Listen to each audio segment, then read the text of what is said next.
Hey guys, this is Patrick with Fstoppers.com, and the video that you're about to watch, well, it's kind of a mockumentary. It's a fake lesson that we created for Elia Locardi's Photographing the World 3, and if you have no idea why we created this lesson, check out the link in the description below where you can see the entire process of why we actually created this. Basically, this is our attempt at trolling people who download our content for free, and if you can make it all the way to the end and you appreciate Elia Locardi's teaching style, I have no doubt that you're going to find this entertaining. So without further ado, welcome to Photographing the World 3, lesson number 1. My name is Elia Locardi, and for the past 7 years, I've been traveling the world full-time, photographing the most beautiful landscapes and cityscapes on the planet.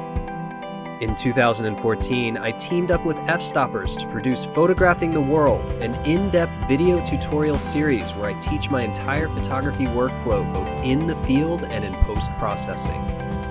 In Photographing the World 1, we traveled to Iceland and New Zealand, where I began with the basics and focused on capturing and creating world-class landscape photography. In Photographing the World 2, we traveled from New Zealand to Singapore, Cambodia, and Hong Kong to ramp up the complexity and introduce cityscape, astrophotography, and advanced post-processing. Now, with Photographing the World 3, it's time to travel to new destinations and ramp up the challenge by introducing more advanced techniques. If you've already been following along with the series, or if this is your first time joining us, welcome to Photographing the World. Now, let's review the basics by exploring a location close to home and accessible to almost anyone.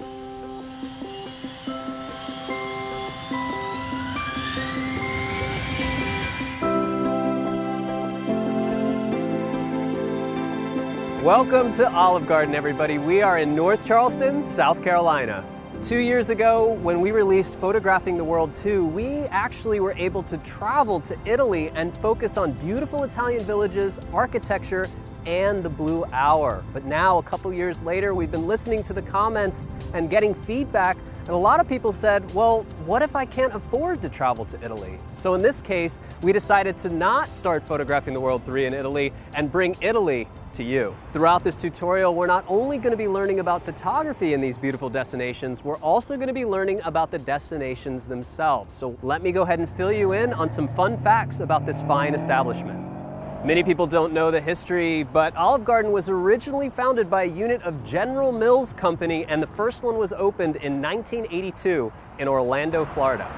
By 1989, Olive Garden became so successful that there were 149 chains of this restaurant, making it more successful than Red Lobster. So what I'm gonna do is I'm gonna take my camera handheld, and before I set things up on a tripod, I'm gonna thoroughly scout this entire location to find the best vantage point. Once I find the best vantage point, we'll get the camera set up and I'll talk about the settings we're gonna use to capture this image.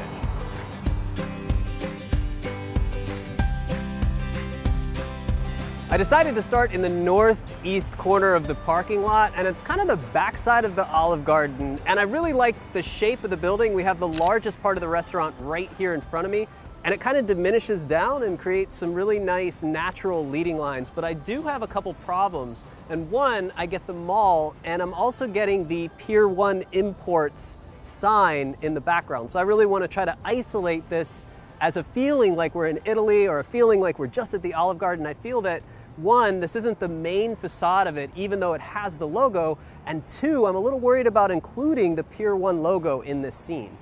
What I'm gonna do is kind of wrap around this parking lot a little bit, and I'm gonna try to find a better vantage point.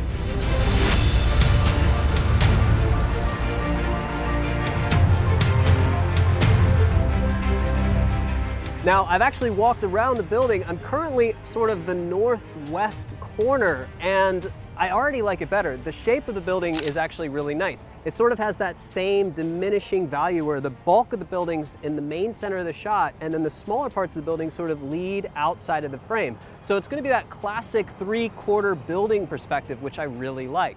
Now, as I've been walking around, I've actually been taking shots. Now, the composition is very similar to the other part that I just scouted, but really what caught my eye was this awesome body of water down here. So what I thought I could probably pull off is by putting this as low as possible to the ground, right above the water. I had a feeling that I might be able to pull off a really awesome reflection shot of the Olive Garden itself. check out this frame that I was able to capture. Now for me, this is really interesting. We have the Olive Garden building, we have the diminishing composition lines, and you can see that we get almost the totality of the reflection itself. So I really like this, but there are a few problems. One, the sun position. As you can see, I'm blocking the sun again. It's gonna set directly behind this shot. Now I really want to take advantage of the beautiful clouds and the colors to pull off a blended shot in the end. So I'm probably gonna need to be on the other side. But even that isn't the biggest problem. The biggest problem is this is a parking lot. And while this puddle is actually perfect right now, what's to stop a car from pulling up here? Remember, this is Olive Garden and it's the weekend, so this place is gonna pack up at night. So even though this spot has potential, it has a great reflection, I think we can do better. Let's keep moving around the building and scouting different locations.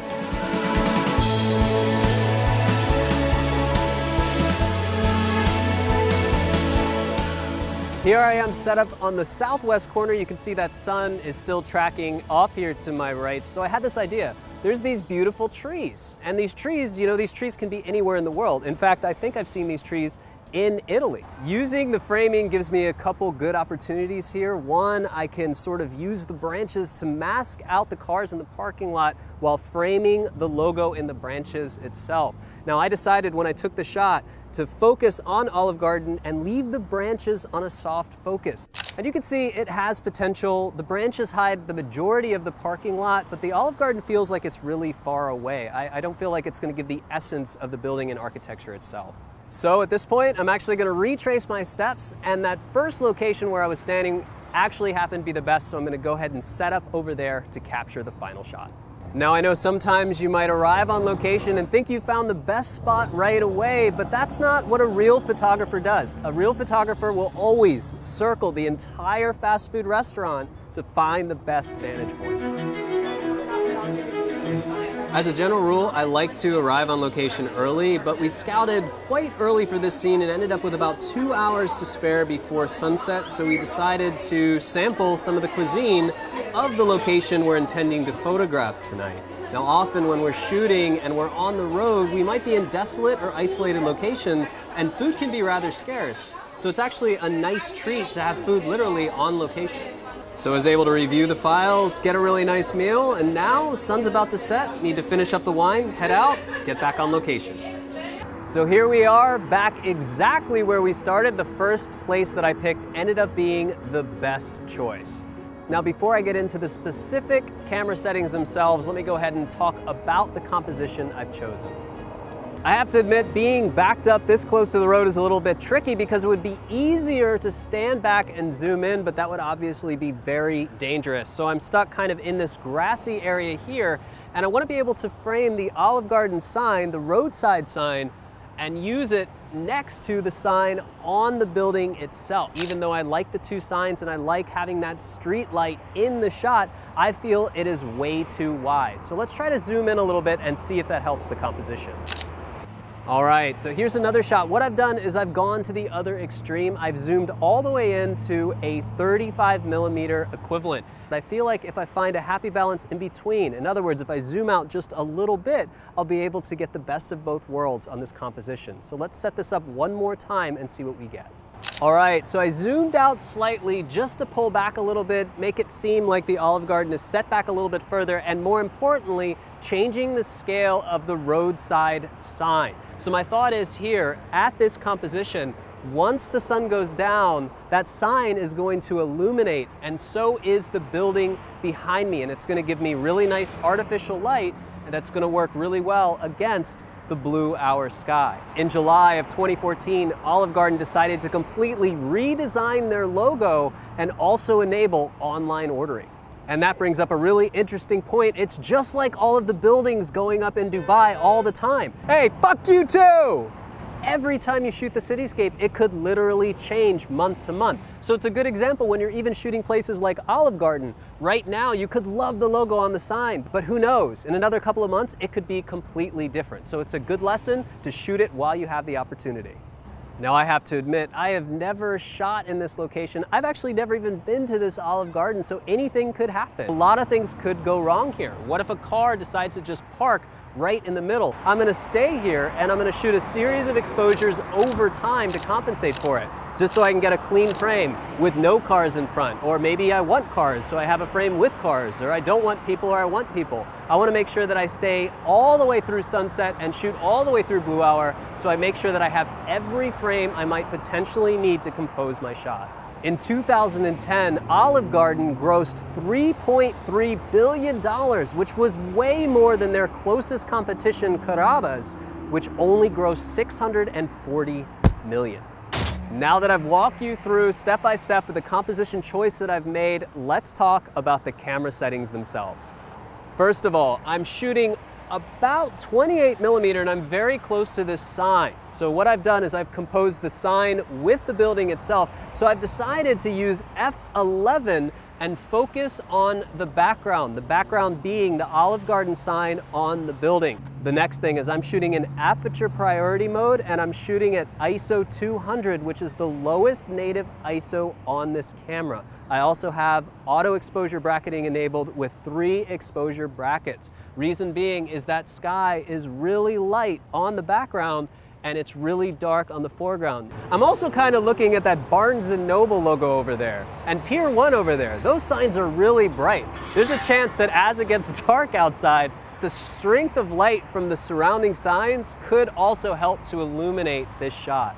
But I have a feeling that Mattress Firm might cause problems because that sign is just totally red.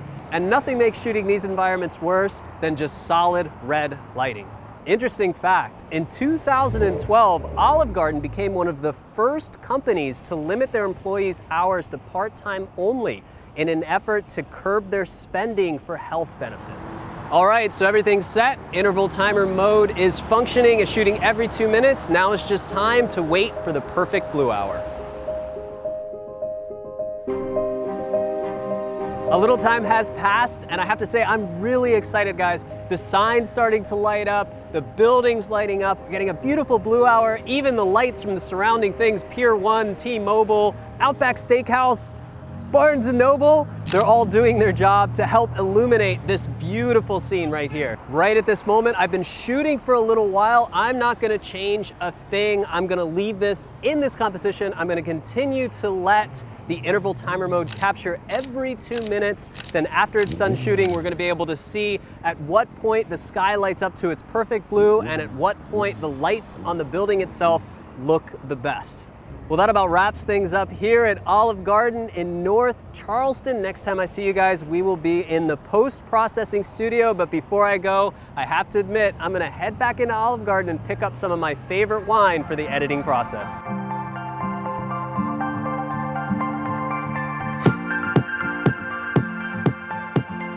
I'm really excited to welcome you guys back to the post-processing studio for Photographing the World 3. If you take a look here on the screen, you can see here, if I open up this folder, Lesson 1 Charleston Olive Garden, you can see there's a folder for the Lightroom catalog, and you also have access to every single one of the raw files. For each lesson, all you'll need to do is open up each individual folder and start with the Lightroom catalog, and you'll be able to follow along with me step by step.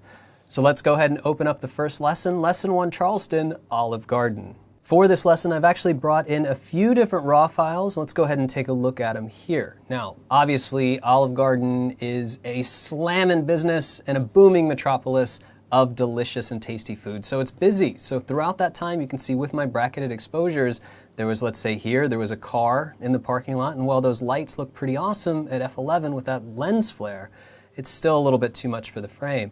Other times, as I went through, you can see that cars were kind of streaking through the parking lot, coming and going from this busy and delicious restaurant. Eventually, though, after it got a little bit later into the peak of the blue hour, you can see that I ended up getting it mostly clear. Now, saying that, there are a few people here, there's a car here, there's a car over here, so obviously this shot is going to need a little bit of work, but I think we're going to go ahead and start with this sequence of images. First things first, let's bring the exposure up a half a stop, so that's going to be about 0.5, and also bring the shadows up a half a stop, and that's also 50. Now, if I hit the J key on the keyboard, you'll see what's blown out or clipped here on the left. This blue, that's going to be the shadows here. You can see that detail is clipped. And let's go ahead and get this image into Photoshop. The way I'm going to do that is to actually right-click and export. Since I enabled the function to automatically open the file inside of Photoshop, Photoshop opens up and the file is active. Again, if you guys have never opened Photoshop before, it might be a good idea to back things up a bit and start with Photographing the World 1 or take a basic Photoshop class. So the main structure of the image looks pretty good, but we definitely have some object removal to take care of. First thing I want to address is a few things here on the street, and then we want to take a look at this tree, maybe get rid of that. Obviously, these cars are a distraction, so we're going to look at ways to remove those as well. First thing I'm going to do is create a new layer. We're going to name this layer OBJ for Object Removal. Must still be full from Olive Garden. Let's zoom in a little bit. Let's start with the easy stuff. Now, these could be leaves or trash or who knows what in the parking lot. Let's go ahead and use the heel brush. Now, the heel brush, we can use a smaller brush, is really good for removing simple objects. We just go ahead and use the default settings and paint over these simple objects just to get rid of anything that's distracting in the parking lot. So let's go ahead and see if it's going to remove this tree and know that we want something blue instead. Not bad. Let's just go ahead and pick that up one more time. And you can see that it's not perfect, but it's a good start.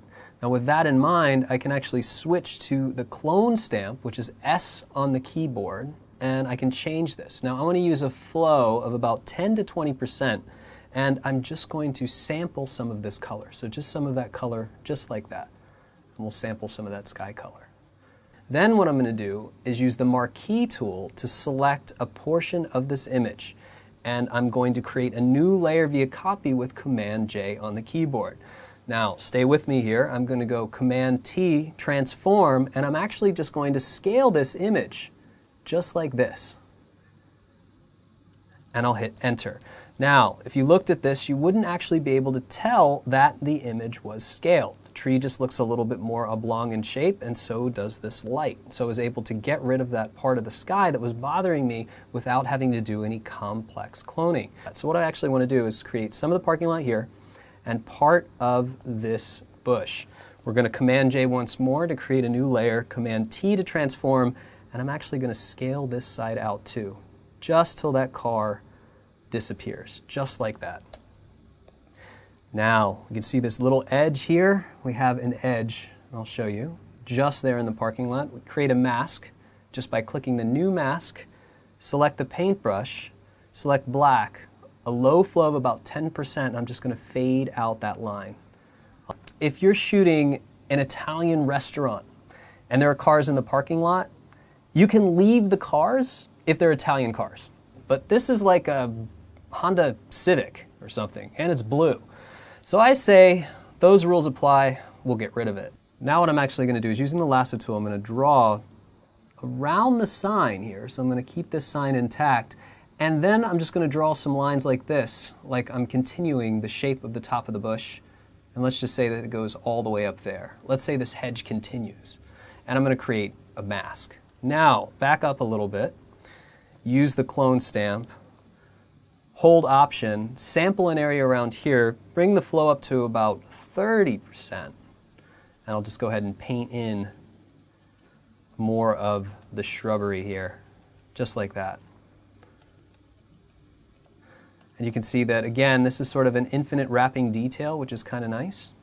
Now, the reason I did that with the mask is because I can select the mask, go to the properties, and I can feather that by a half pixel so I can make it look a little bit more natural. And I'll zoom that out. We'll take a look. So far, so good. We've managed to remove all the distracting objects in the scene, clean up the parking lot, and make Olive Garden look like it's at its best. But what about the sky? Now, we talk about sky replacements. A lot of people think complex masking. Let's take a look at these channels. Now, let's keep in mind that anything white on a mask would be selected, anything black would be invisible. So let's find the most contrast. Is there a lot of contrast between the foreground and the sky in the red channel, the green channel, or the blue channel? And as you can see, the blue channel has the most contrast. So what I'm going to do is duplicate this layer, and I'm going to name it Sky Selection. And I'm going to bring up curves with Command M. And with curves, what I'm going to do is something called clamping. And if I bring this, the highlights, over to the left, you can see the highlights are going to change. Now what I'm going to do is change those highlights until I get a sharp edge around the side of the building, just like that. Now, once I have that edge and the sky's white, I can clamp this the other way, and you can see that I can start to pull down those objects. And what I'm looking for is this area of the sign to turn black. Well, that looks pretty good. We go ahead and say OK. Now what we're going to have to do is use the lasso tool. We'll just draw a little bit in here, around here, just like that. And I'll go ahead and fill it with black. That's Option Delete on the keyboard. Next thing I want to do is zoom in just a little bit. The lasso tool will just go ahead and clean up these little lines. You can see that now it loads it as a selection. We go back to layers, create a folder with a mask, and I'm going to call this Sky Replacement. So the framework is there. Next step is to go back into the lesson folders here, expand raw files and input, and I actually have an image of Rome. Now this is interesting. We've gone out of our way to drive to North Charleston. It was like a 30-minute drive for us to get up there because we wanted to bring a piece of Italy right to you. But in post-processing, we can do whatever we want. So who's to say that we can't bring that piece of Italy back to Italy? So instead of doing a sky replacement, we're going to do what I call a Rome replacement. So take the Rome.jpg image and open it in Photoshop. Now in order to get this into our PSD, we're going to select all with Command A, we're going to Command C for copy, and we're going to close this image. And Command V, we're going to paste it into our sky replacement folder. Now obviously it's going to need to be scaled a little bit so it looks a little bit more realistic. And we're just going to scale it up, and I'm going to place it now back here. Now bear in mind, if Olive Garden was on Janicolo Hill, you wouldn't really have this vantage point. So you can't get greedy and try to show all of Rome like this. It's more realistic if you kind of are a little bit conservative and you bring it down. So you can see some of the domes and the ancient churches and everything like that. So once you get it to position, we can use the arrow keys here to sort of nudge it exactly where we want it. Might want to scale this up just a little bit more. Yeah, that's actually feeling just about perfect. Now I know what you're thinking. It doesn't look realistic. And you're right, that's because we need to color correct it. So let's go ahead and add a curves layer. Now as you can see, this background layer is much lighter in color than the Olive Garden layer is itself. So what we can do is add and just like that, the color correction looks realistic. It's almost like they put the Olive Garden right on top of the hill. What else could we possibly add to this image to make it feel more Roman? I know what you're thinking. Could we add maybe some pizza in the image? Well, we could, but that would go against the Olive Garden branding. Even though they say they're an authentic Italian restaurant, they actually don't serve pizza. So I know, let's use a Gladiator. So let's go back to the Finder window and open up the PSD called Gladiator. And let's go ahead and copy him, Command C. We'll close it, and we'll go ahead and paste him into this scene too. He's a little small in scale. Now I know like we have a scale here with these people, but let's just pretend he's a giant. Just like that. I'm going to go ahead and hit return. Now I know what you're thinking. I know what you're thinking. This is looking a little weird because he's facing the wrong direction. That's easy to adjust. I can go up to Edit, Transform, Flip Horizontal. And now he's facing the restaurant. Now bear in mind, you wouldn't want to go through the hassle of actually adding a gladiator to the image if all he was going to do is look away from Olive Garden. Of course he needs to look right at the sign. Scale him up a little bit more. Now again, he doesn't really fit the environment and he is a cartoon. So to get over that, to sort of put this in the realm of believability, what I'm going to do is duplicate him.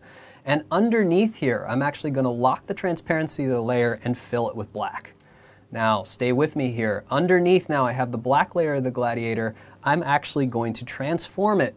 Moving the anchor point, we're actually going to rotate this, and we're going to create a shadow for him. So we're going to follow the shadows that are in the scene, and I'm going to create a drop shadow for the gladiator. Now, that'll help bring him into the realm of believability and anchor him to this image.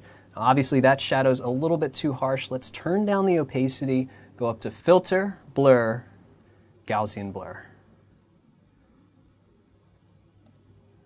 Nice. We'll just go ahead and position this a little bit lower. So now he's casting the shadow in his environment. We'll make our fine-tuned adjustments just like that. I have to admit this image needs a little bit more work. So after I do all the blending, create the folder, the blended result, what I want to do next is bring this back into the Adobe Camera Raw filter and make some adjustments to unify or marry all of these layers together. First thing, we need some more contrast, and I probably want to pull the shadows up just a little bit more. You can see that the details are sort of popping out in the foreground. Another thing that I want to do is using the gradient, I want to add some deep contrast to the sky. Now, when you create the gradient here in the Adobe Camera Raw filter, sometimes you have to reset the corrections, but that's not a big deal. Now, to add contrast in a background, dehaze works really well. So we're going to go ahead and add a little bit of dehaze. You can see that this is a little pixelated. It's shot with a different camera, and let's also add some noise reduction just to soften that sky out just a little bit. The other thing we might want to do is cool off that sky, make it a little bit more like a blue hour, add a little bit more of the purple just to bring it into the realm of believability. We really want this Olive Garden to sit inside of the ancient part of Rome. And I'll go ahead and apply this by saying OK. Let's take a look at the before and after here. So that was before, this is after. Now I have to admit I may have gone a little bit overboard on the dehaze. Now I'd hate for something as simple as going overboard on the dehaze to throw this out of the realm of believability, but that seems to be the situation that we're in. So what I'm going to do is actually create a mask for this, and I'm going to apply this layer selectively. So I'm going to subtly mask in parts of this image to reduce the intensity on the top. So first thing first, I definitely want some of this area here, definitely some of this area as well, and I think we're going to go ahead and go in the direction of the sign itself. And right around here, I definitely want that area as well. So let's go ahead and take a look at this mask. That's looking pretty good, but if I hold Option and click it, you can see the entire shape. So I might want to fill this in. So with a really hard brush, because this is a very hard object, I definitely want to focus just the tip a little bit here, just the tip. Let's go ahead and do that. That looks pretty good. Let's go back to the image and use that as an overlay. I think that is the perfect mask. All right, now, maybe it was the fact that we were shooting at an Olive Garden. Maybe it was when I put the Olive Garden in Rome by replacing the sky, or maybe it was the gladiator, or maybe it was when I drew a big dick in the mask. Regardless of when you actually figured it out, it's pretty obvious now that this is not part of photographing the world. Hell, this isn't even a real lesson. And while I would love to take you on a trip around the world and teach you everything I know about photography and post-processing, I simply can't do that because the fact is you downloaded this illegally. It takes us an entire year to produce one Photographing the World series. Now within that year, that's countless hours and a lot of our own money and time to be able to produce these tutorials. So while we could just do this around town, teach lessons at Olive Garden, Lowe's, and Home Depot, the fact is, in order to create quality education, we need to travel the world. We need to find those unique locations that give us the opportunity to teach photography in a new and interesting way. And yeah, that definitely costs money and an incredible amount of time. Bear in mind, we've already given away a lot of free tutorials on YouTube, so if you want to take your photography to the next level and learn everything I put into my career as a photographer, go to fstoppers.com and download the real version of Photographing the World. But since we're already together, let's share something. Remember when I was at Olive Garden, I actually picked up my favorite Olive Garden wine. Yeah, there we go.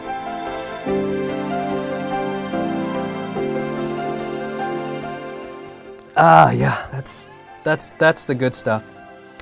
So cheers everybody, and we hope to see you next time for real in a future episode of Photographing the World.